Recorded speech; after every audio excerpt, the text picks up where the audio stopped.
Chapitre 27. Réveil moderne. Partout la parole de Dieu a été fidèlement annoncée, les résultats en ont attesté la divine origine. L'Esprit de Dieu a accompagné ses serviteurs, revêtu leur parole de puissance et réveillé la conscience des pécheurs. La lumière qui, en venant dans le monde, éclaire tout homme, a illuminé les replis les plus secrets de leur âme, et ce qui était caché dans les ténèbres, a été mis en pleine lumière. Un sentiment profond de leur culpabilité s'est emparé de leur esprit et de leur cœur. Ils ont été convaincus, en ce qui concerne le péché, la justice et le jugement à venir. Un sentiment très vif de la justice de Jéhovah les a saisis, et, terrifiés à la pensée de paraître devant celui qui sonde les cœurs, ils se sont écriés: Qui me délivrera?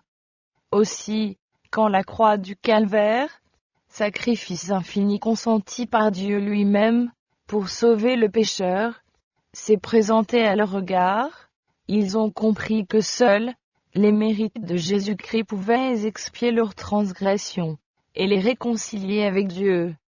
Humbles et croyants, ils ont accepté l'agneau de Dieu qui ôte les péchés du monde, et dont le sang leur a obtenu la rémission.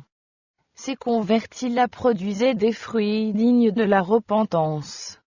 Ils croyaient, ils étaient baptisés, et ils se relevaient pour marcher en nouveauté de vie.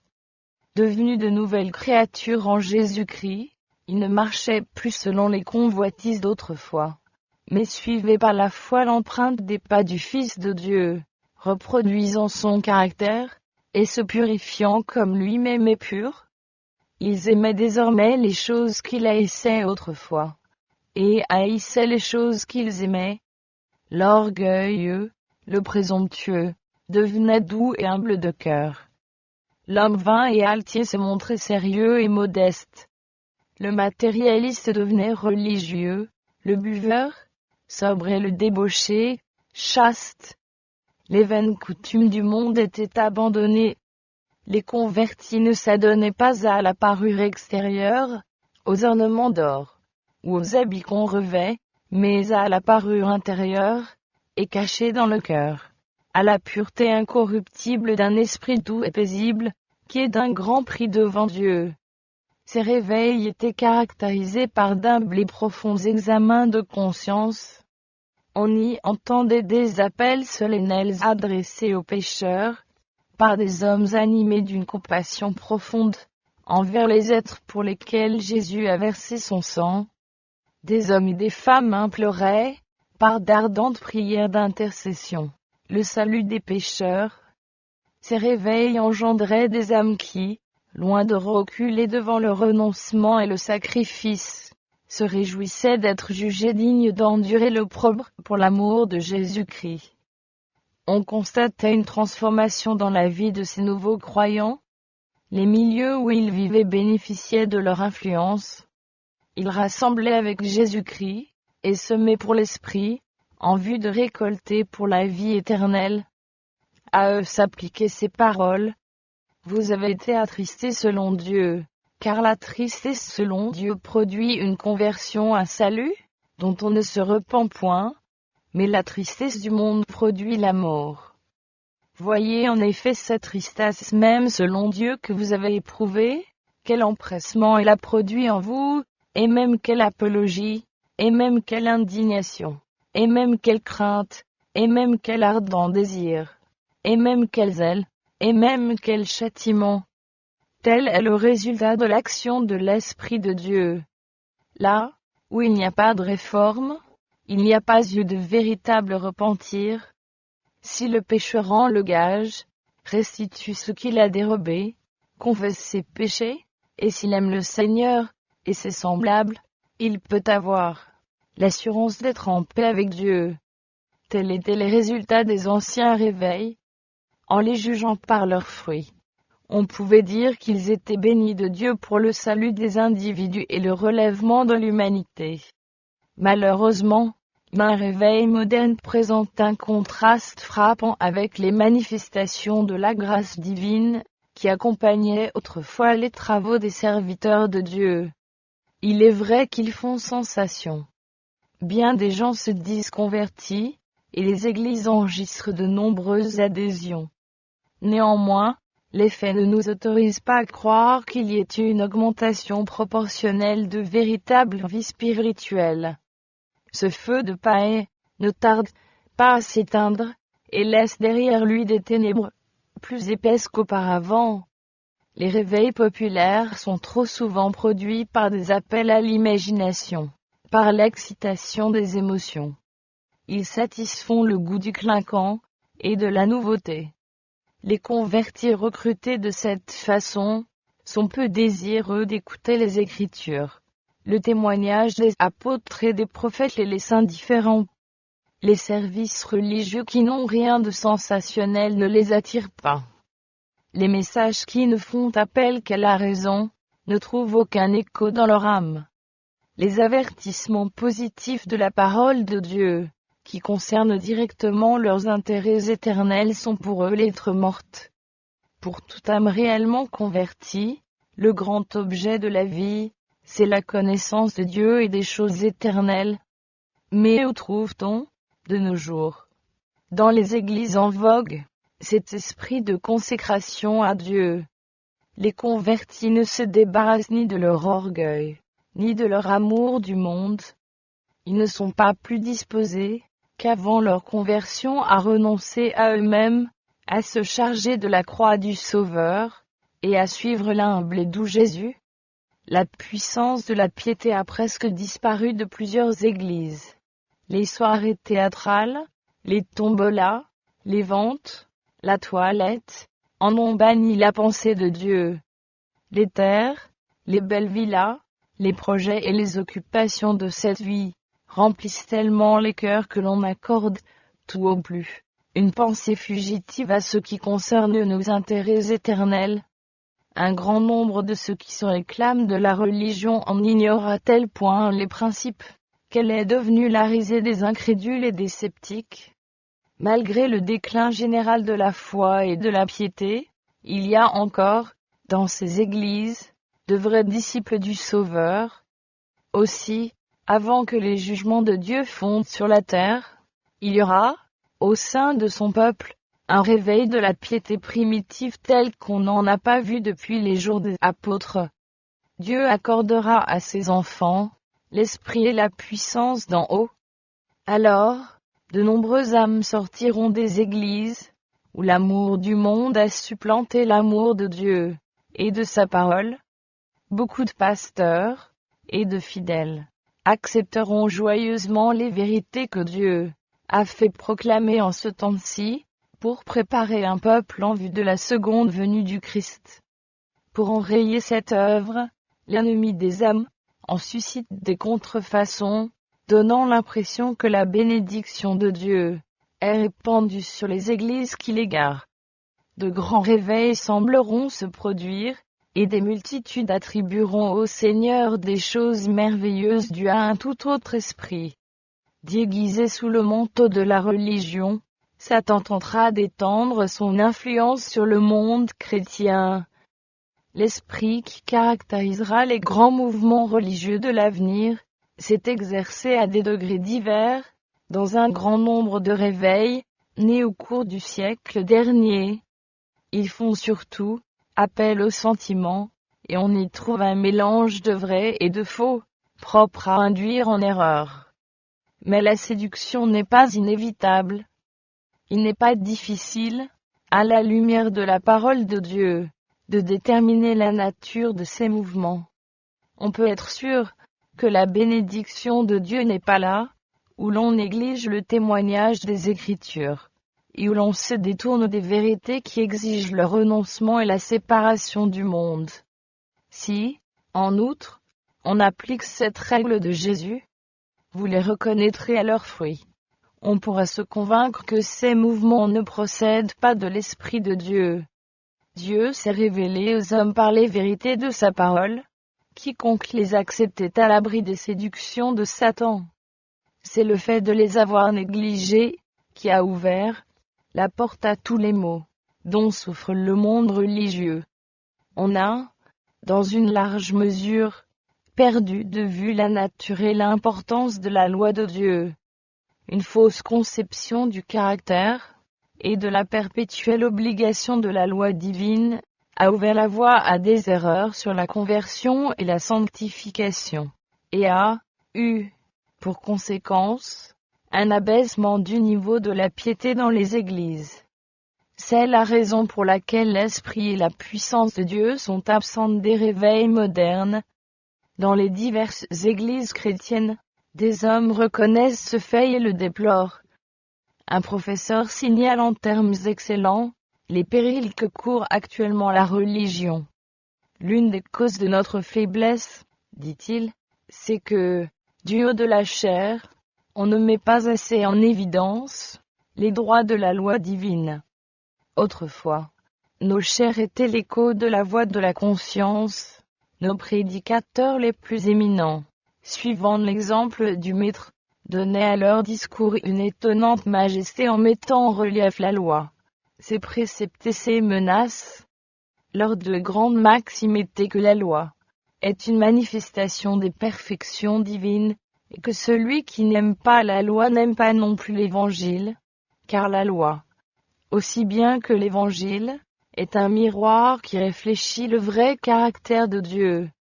Le péril où nous sommes en engendre un autre, celui de ne pas voir la nature odieuse du péché, son étendue, sa culpabilité. Or, l'énormité de la désobéissance est proportionnée à l'excellence du commandement. Au danger mentionné précédemment s'ajoute celui de ravaler la justice de Dieu. La tendance de la prédication moderne est de filtrer la justice de Dieu au travers de sa bienveillance, et d'abaisser celle-ci au niveau d'un sentiment au lieu de l'élever à la hauteur d'un principe. Le prisme de la nouvelle théologie sépare ce que Dieu a réuni. La loi divine est-elle un bien ou un mal? Elle est un bien. Donc, la justice est un bien, puisqu'elle a pour but la pratique de la loi. Aussi, de l'habitude de sous-estimer la loi et la justice de Dieu, et, par suite, ce que la désobéissance de l'homme a de Dieu, on glisse facilement dans le travers de déprécier la grâce qui découle de l'expiation du péché. Ainsi l'Évangile perd sa valeur et son importance aux yeux des hommes, et, pour peu que l'on fasse un pas de plus, on n'hésitera pas à rejeter pratiquement la parole de Dieu elle-même. Un conducteur religieux affirme que Jésus, par sa mort, a aboli la loi, et que nous sommes, par conséquent, plus tenus de l'observer. Il en est qui la représente comme un joug irritant, et qui oppose au prétendu esclavage de la loi, la liberté dont on jouit sous l'Évangile. Ce n'est pas ainsi que les apôtres et les prophètes envisageaient la sainte loi de Dieu. David déclarait: « Je marcherai au large, car je recherche tes ordonnances. » L'apôtre Jacques, qui écrivait après la mort du Sauveur, appelle le décalogue la loi royale, la loi parfaite, la loi de la liberté, et le voyant de Patmos, un demi-siècle après la crucifixion, prononce une bénédiction sur ceux qui pratiquent ces commandements, afin qu'ils aient droit à l'arbre de la vie, et qu'ils entrent par les portes dans la ville. C'est sans raison qu'on a prétendu que, par sa mort, Jésus avait aboli la loi de son Père. S'il avait été possible d'amender, ou de supprimer la loi, le Fils de Dieu n'aurait pas eu besoin de mourir, pour soustraire l'homme à la pénalité du péché. Loin d'abolir la loi, la mort de Jésus-Christ prouve qu'elle est immuable. Le Fils de Dieu est venu rendre sa loi grande et magnifique. Il déclarait: « Ne croyez pas que je sois venu pour abolir la loi. Tant que le ciel et la terre ne passeront point, il ne disparaîtra pas de la loi un seul iota, ou un seul trait de lettre. » Et pour ce qui le concerne personnellement, il s'exprime prophétiquement ainsi: « Je veux faire ta volonté, mon Dieu, et ta loi est au fond de mon cœur. » Par sa nature, la loi de Dieu est immuable. Elle est une révélation de la volonté et du caractère de son auteur. Dieu étant amour, sa loi aussi est amour. Ces deux grands principes sont l'amour de Dieu et l'amour de prochain. L'amour est donc l'accomplissement de la loi. Le caractère de Dieu est fait de justice et de vérité, telle est aussi la nature de sa loi. Ta loi est la vérité, dit le psalmiste. Tous tes commandements sont justes. De son côté, l'apôtre Paul déclare, la loi est sainte, et le commandement est saint, juste et bon. Une loi qui est l'expression de la pensée et de la volonté de Dieu, doit subsister aussi longtemps que son auteur.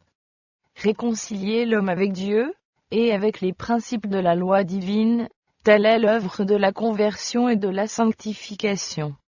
L'homme créé à l'image de Dieu, était en parfaite harmonie avec la nature et la loi du Créateur. Les principes de la justice étaient écrits dans son cœur. Mais le péché l'a séparé de Dieu. Il ne réfléchit plus l'image divine. Il est en guerre avec les saints principes de sa loi. L'affection de la chair est inimitié contre Dieu, parce qu'elle ne se soumet pas à la loi de Dieu, et qu'elle ne le peut même pas. Mais Dieu a tant aimé le monde qu'il a donné son Fils unique, afin de réconcilier l'homme avec lui-même. Par les mérites de Jésus, l'accord a été rétabli entre le Créateur et sa créature. Celle-ci, renouvelée par la grâce divine, mise en possession d'une vie nouvelle, est transformée par une nouvelle naissance, sans laquelle, a dit Jésus, nul ne peut voir le royaume de Dieu. Le premier pas vers la réconciliation avec Dieu, c'est la conviction du péché. Le péché est la transgression de la loi. C'est par la loi que vient la connaissance du péché. Pour voir sa culpabilité, il faut que le pécheur se compare avec la grande règle de la justice divine. C'est un miroir fidèle, qui donne l'image d'un caractère parfait, et qui rend le pécheur capable de discerner ses défauts. Mais si la loi nous révèle nos péchés, elle ne nous en donne pas le remède. Si elle promet la vie à celui qui obéit, elle prononce la peine de mort contre les transgresseurs. Seul l'Évangile peut purifier des souillures du péché. Par la conversion à Dieu, dont il a transgressé la loi, et par la foi au sacrifice expiatoire de Jésus-Christ, l'homme obtient la rémission des péchés passés, et devient participant de la nature divine. Il est désormais enfant de Dieu, parce qu'il a reçu l'esprit d'adoption par lequel il crie « Abba, Père ». À la question « Est-il désormais libre de transgresser la loi ?» Paul répond « Anéantissons-nous donc la loi par la foi? Loin de là. Au contraire, nous confirmons la loi. Nous qui sommes morts au péché, comment vivrions-nous encore dans le péché? Jean ajoute. L'amour de Dieu consiste à garder ses commandements. Et ses commandements ne sont pas pénibles. Par la nouvelle naissance, le pécheur est mis en harmonie avec Dieu, et avec sa loi. Dès que ce changement s'est produit, l'homme est passé de la mort à la vie, du péché à la sainteté, de la transgression et de la révolte à l'obéissance et à la fidélité. L'ancienne vie d'inimitié contre Dieu n'est plus. Il est entré dans une vie nouvelle de réconciliation, de foi et d'amour. Alors, la justice de la loi est accomplie en nous, qui marchons, non selon la chair, mais selon l'esprit, et le croyant s'écrie du fond du cœur. Combien j'aime ta loi! Elle est tout le jour l'objet de ma méditation. La loi de l'Éternel est parfaite, elle restaure l'âme. Sans la loi, on n'a aucune idée de la pureté et de la sainteté de Dieu, ni de sa propre culpabilité, et de sa misère. On n'a aucune conviction réelle du péché, et on n'éprouve aucun besoin de s'amender. Ne se sentant pas perdu par ces transgressions de la loi divine, On ne voit pas la nécessité du sang expiatoire du Sauveur. On accepte l'espérance du salut sans changement radical du cœur, et sans réforme de la vie. C'est ainsi que les conversions superficielles se multiplient, et que des multitudes entrent dans l'Église sans être réellement unies au Sauveur. Des théories erronées touchant la sanctification jouent un grand rôle dans les mouvements religieux de notre époque. Ces théories, non seulement fausses mais dangereuses, trouvent un accueil empressé, ce qui nous impose le devoir de faire comprendre à tous l'enseignement des Écritures à ce sujet. La véritable sanctification est une doctrine biblique. L'apôtre Paul écrit aux Thessaloniciens: « Ce que Dieu veut, c'est votre sanctification. » Il ajoutait: « Que le Dieu de paix vous sanctifie lui-même tout entier. » La Bible enseigne clairement en quoi consiste la sanctification, et comment on y parvient. Priant en faveur de ses disciples, le Sauveur disait: « Sanctifie-les par ta vérité, ta parole est la vérité. » D'autre part, l'apôtre déclara qu'on est sanctifié par l'Esprit Saint. Jésus fit à ses disciples, touchant la mission du Saint-Esprit, la déclaration suivante: « Quand le Consolateur sera venu, l'Esprit de vérité, il vous conduira dans toute la vérité. » Cela concordait avec cette affirmation du psalmiste: « Ta loi est la vérité. » Ce sont donc à la fois l'Esprit et la parole de Dieu qui nous révèlent les grands principes de justice contenus dans sa loi. Étant donné que la loi est sainte, juste et bonne, qu'elle est une expression écrite des perfections divines, un caractère formé à l'obéissance à cette loi sera saint. Or, Jésus-Christ a été un exemple parfait de ce caractère. « J'ai gardé les commandements de mon Père, » dit-il. « Je fais toujours ce qui lui est agréable. » Ses disciples doivent donc devenir semblables à lui, c'est-à-dire former, par la grâce de Dieu, des caractères conformes aux principes de sa sainte loi.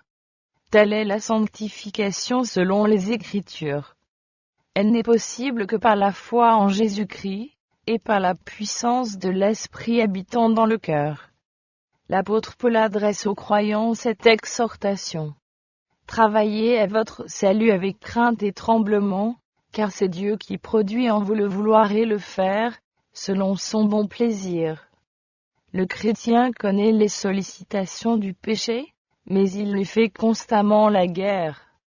Et, grâce au secours du Sauveur, la faiblesse humaine s'unit à la puissance divine, et le croyant s'écrie: « Grâce soit rendue à Dieu, qui nous donne la victoire par notre Seigneur Jésus-Christ. » Les Écritures montrent clairement que l'œuvre de la sanctification est progressive.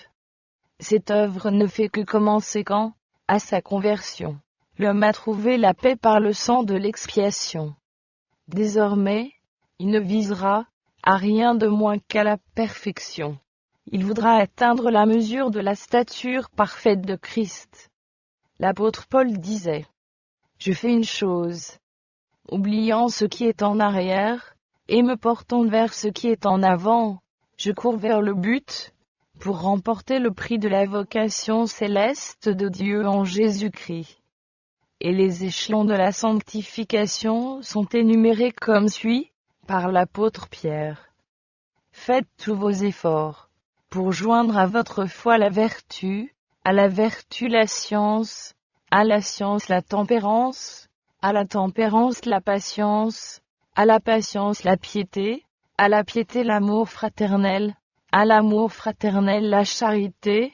En faisant cela, vous ne broncherez jamais. » Ceux qui font l'expérience de la sanctification selon la parole de Dieu manifestent un esprit d'humilité.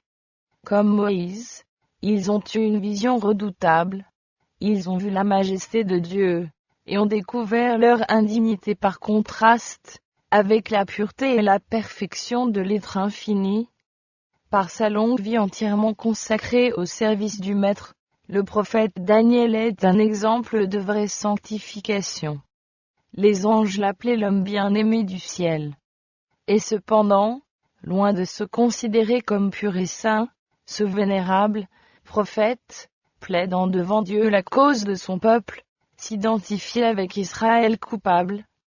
Ce n'est pas à cause de notre justice que nous te présentons nos supplications, c'est à cause de tes grandes compassions. Nous avons péché, nous avons commis l'iniquité. Il ajoutait, je confessais mon péché et le péché de mon peuple d'Israël. Et lorsque, à une date ultérieure, le Fils de Dieu lui apparut pour l'instruire, Daniel relatait sa réaction. En ces termes, mon visage changea de couleur et fut décomposé, et je perdis toute vigueur. Quand Job entendit la voix de Dieu du sein de la tempête, il s'écria, je me condamne, et je me repens sur la poussière, et sur la cendre. Quand Ésaïe eut entrevu la gloire de Dieu et a entendu les chérubins répéter, Saint, Saint, Saint est l'Éternel des armées, il s'écria malheur à moi, je suis perdu.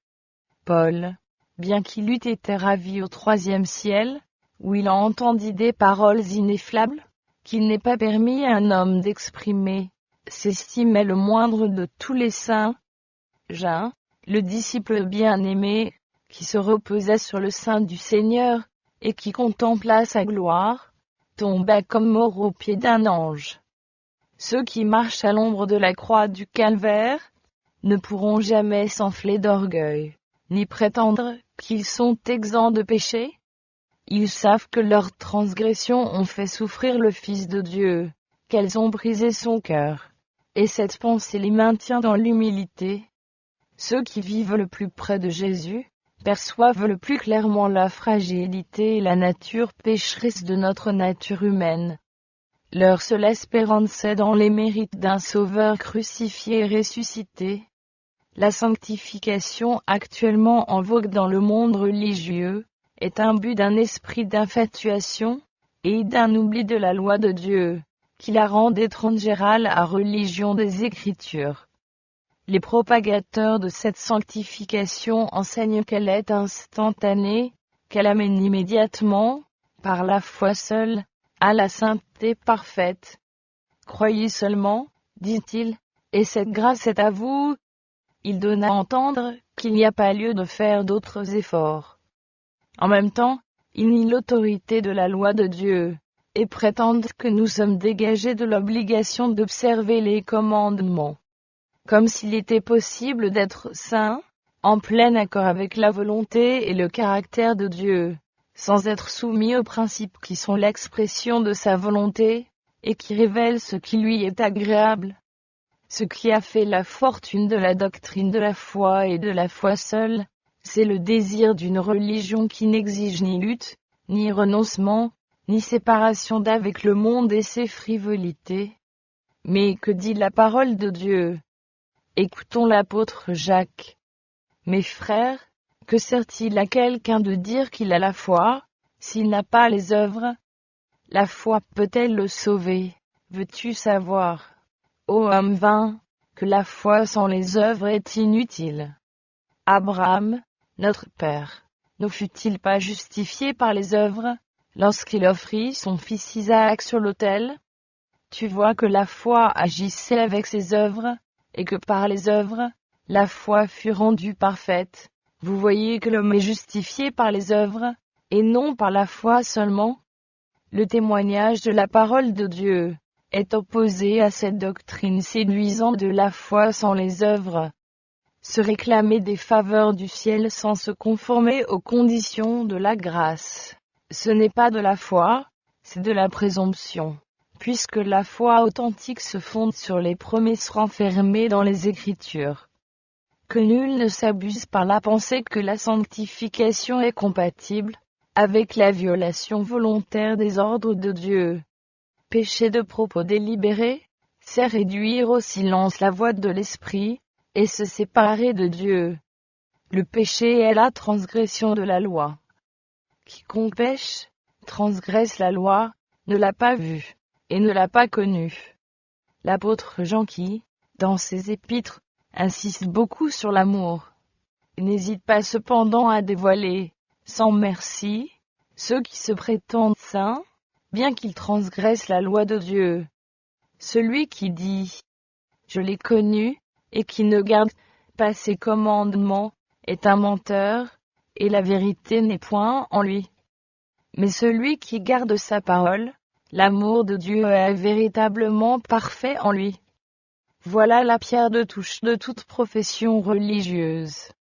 Impossible d'attribuer à un homme la sainteté sans la mesurer avec la seule règle de sainteté que Dieu a donnée tant pour le ciel que pour la terre. Quiconque ne fait aucun cas de la loi morale, se permet de ravaler les préceptes divins, transgresse le moindre des commandements de Dieu, et enseigne aux hommes à en faire autant, ne jouit pas de l'estime du Seigneur, et ses prétentions à la sainteté sont sans fondement. Celui qui se dit sans péché, montre par là même qu'il est bien éloigné de la perfection. C'est parce qu'il n'a aucune idée de la pureté et de la sainteté infinie de Dieu, et de ce qu'il faut être, pour devenir conforme à son caractère. C'est parce qu'il n'a aucune idée de la pureté et de la suprême bonté de Jésus, ainsi que de la malignité du péché, que l'homme peut se considérer comme saint. Plus on est éloigné de Jésus, moins on comprend le caractère et les exigences de Dieu, et plus on est juste à ses propres yeux. La sanctification telle qu'elle apparaît dans les Écritures embrasse l'être tout entier. L'esprit, l'âme et le corps. La prière de Paul en faveur des Thessaloniciens nous le dit. Que tout votre être, l'esprit, l'âme et le corps, soient conservés irrépréhensibles, lors de l'avènement de notre Seigneur Jésus-Christ.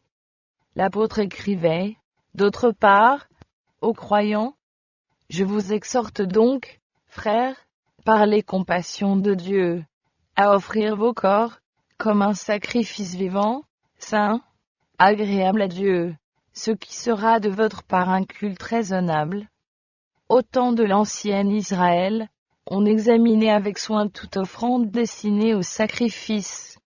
Tout animal ayant quelque tare, était écarté, Dieu ayant ordonné de ne lui présenter que des offrandes sans défaut.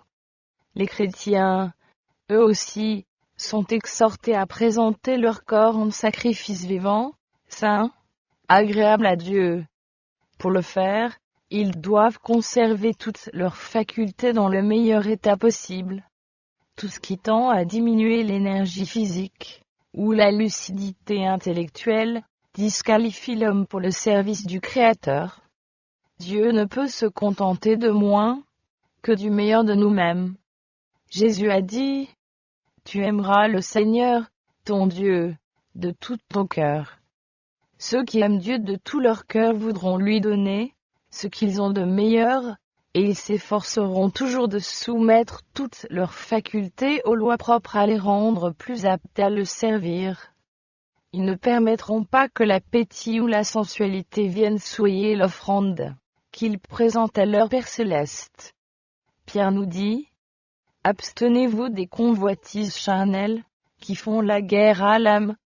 Tout péché tend à engourdir les énergies, à émousser les perceptions mentales et spirituelles, comme à affaiblir l'action de l'esprit et de la parole de Dieu sur le cœur. » Paul écrivait aux Corinthiens, « Purifions-nous de toute souillure de la chair et de l'esprit, en achevant notre sanctification dans la crainte de Dieu. Et, parmi les fruits de l'esprit, l'amour, la joie, la paix, la patience, la bonté, la bénignité, la fidélité et la douceur. » Il classe aussi la tempérance.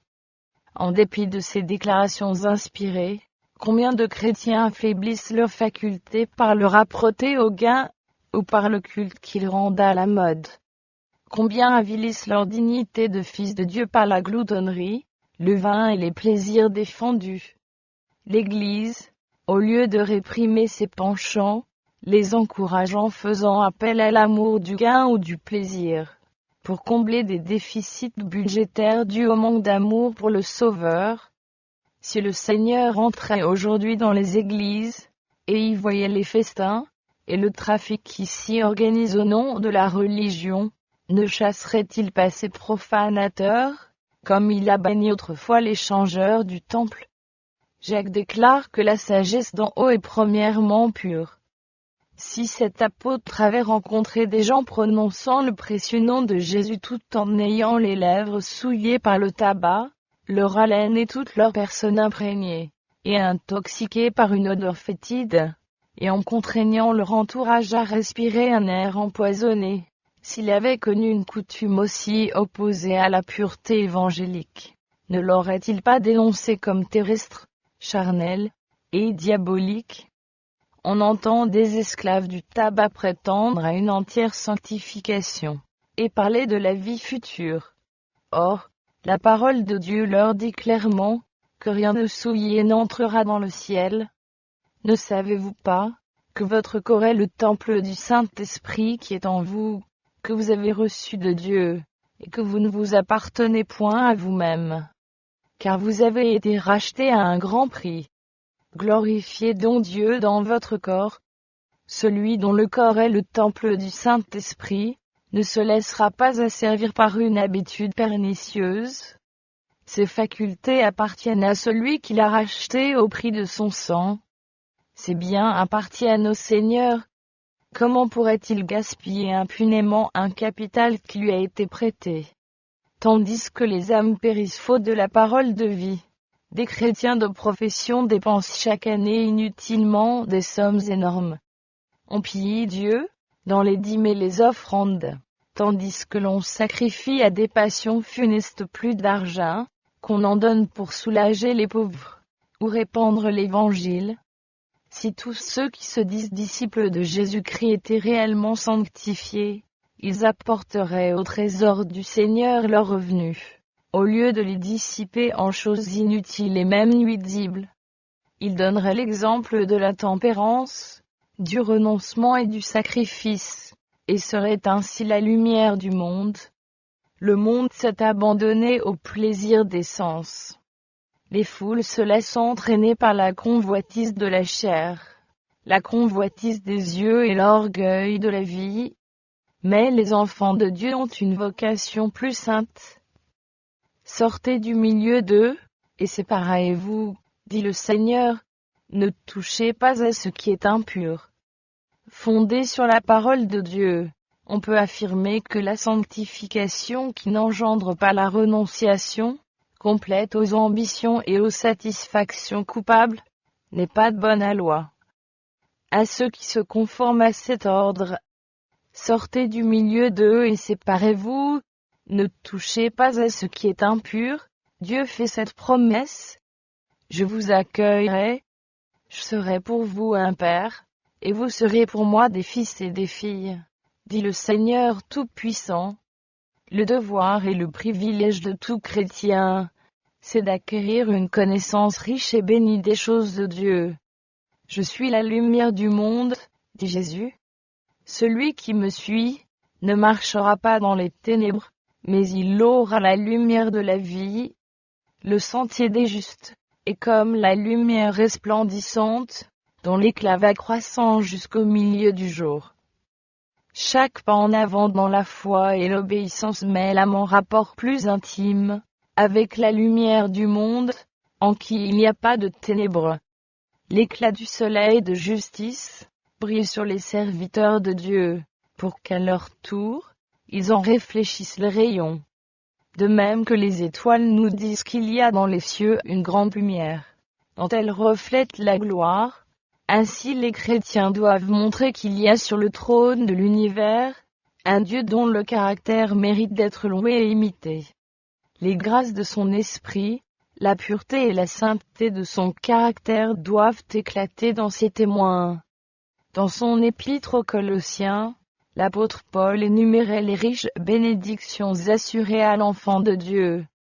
C'est pour cela que nous aussi, depuis le jour où nous en avons été informés, nous ne cessons de prier Dieu pour vous, et de demander que vous soyez remplis de la connaissance de sa volonté, en toute sagesse et intelligence spirituelle, pour marcher d'une manière digne du Seigneur, et lui être entièrement agréable, portant des fruits en toutes sortes de bonnes œuvres, et croissant par la connaissance de Dieu, fortifié à tous égards par sa puissance glorieuse, en sorte que vous soyez toujours, et avec joie persévérants et patients.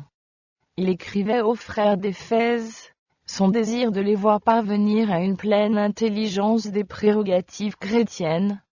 Il leur présentait, dans les termes les plus larges, la grande puissance et les connaissances qu'ils pourraient acquérir comme fils et filles du Très-Haut.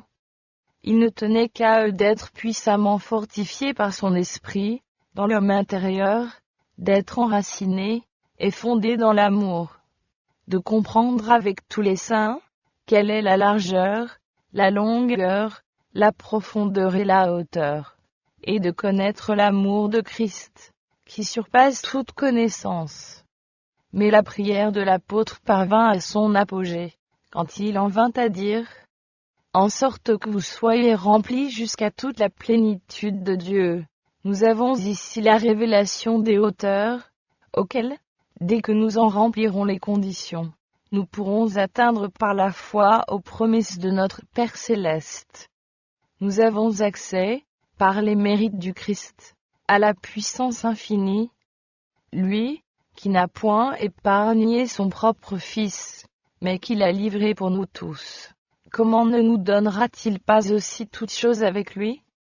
C'est sans mesure que le Père a donné au Fils son esprit, auquel nous pouvons participer dans sa plénitude. Si donc, méchants comme vous l'êtes, dit Jésus, vous savez donner de bonnes choses à vos enfants, à combien plus forte raison, le Père céleste donnera-t-il le Saint-Esprit à ceux qui le lui demandent? Si vous demandez quelque chose en mon nom, je le ferai. Demandez, et vous recevrez, afin que votre joie soit parfaite. Bien que la vie du chrétien doive être caractérisée par l'humilité, il ne faut pas qu'elle soit triste et décolorée. Chacun a la possibilité de vivre de façon à être approuvé et béni de Dieu. Notre Père céleste ne désire pas que nous restions sous le poids de la condamnation. Le fait de marcher la tête penchée, et de penser constamment à soi-même, n'est pas une preuve d'humilité. Purifié par Jésus, on peut se présenter devant sa loi, sans en tenir remords. Il n'y a donc maintenant aucune condamnation pour ceux qui sont en Jésus-Christ, qui marchent, non selon la chair, mais selon l'Esprit. Par Jésus-Christ, les fils d'Adam deviennent fils de Dieu. Celui qui sanctifie, et ceux qui sont sanctifiés sont tous issus d'un seul. C'est pourquoi il n'a pas honte de les appeler frères. La vie chrétienne devrait être une vie de foi, de victoire et de joie en Dieu. Tout ce qui est né de Dieu triomphe du monde, et la victoire qui triomphe du monde, c'est notre foi. C'est à juste titre qu'un serviteur de Dieu a pu dire, « La joie de l'Éternel sera votre force. » Et Paul d'ajouter, « Réjouissez-vous toujours. Dans le Seigneur, je le répète, réjouissez-vous, soyez toujours joyeux. Priez sans cesse. Rendez grâce en toutes choses, car c'est à votre égard la volonté de Dieu en Jésus-Christ. » Tels sont les fruits de la conversion et de la sanctification prescrits par la Bible. On les voit si rarement parce que, dans le monde chrétien, les grands principes de justice de la loi de Dieu ne sont pas appréciés. Voilà aussi pourquoi on rencontre si rarement l'opération profonde et durable de l'Esprit de Dieu, qui caractérisait les réveils d'autrefois. La contemplation du Sauveur nous transforme à son image. Mais si les préceptes par lesquels Dieu nous a révélé sa sainteté, et la perfection de son caractère, sont méconnus, et sont remplacés par les enseignements et les théories des hommes, comment s'étonner qu'il s'ensuive un déclin de la piété vivante dans l'Église? Le Seigneur dit, « Ils m'ont abandonné, moi qui suis une source d'eau vive, pour se creuser des citernes crevassées qui ne retiennent pas l'eau. Heureux l'homme qui ne marche pas selon le conseil des méchants, mais qui trouve son plaisir dans la loi de l'Éternel, et qui la médite jour et nuit. Il est comme un arbre planté près d'un courant d'eau, qui donne son fruit en sa saison, et dont le feuillage ne se flétrit point. Tout ce qu'il fait lui réussit. Ce n'est que lorsque le décalogue aura retrouvé la place qui lui appartient, que l'on assistera, au sein du peuple de Dieu, au réveil de la foi et de la piété primitive. Ainsi parle l'Éternel. Placez-vous sur les chemins, regardez, et demandez quels sont les anciens sentiers, quelle est la bonne voie, marchez-y, et vous trouverez le repos de vos âmes.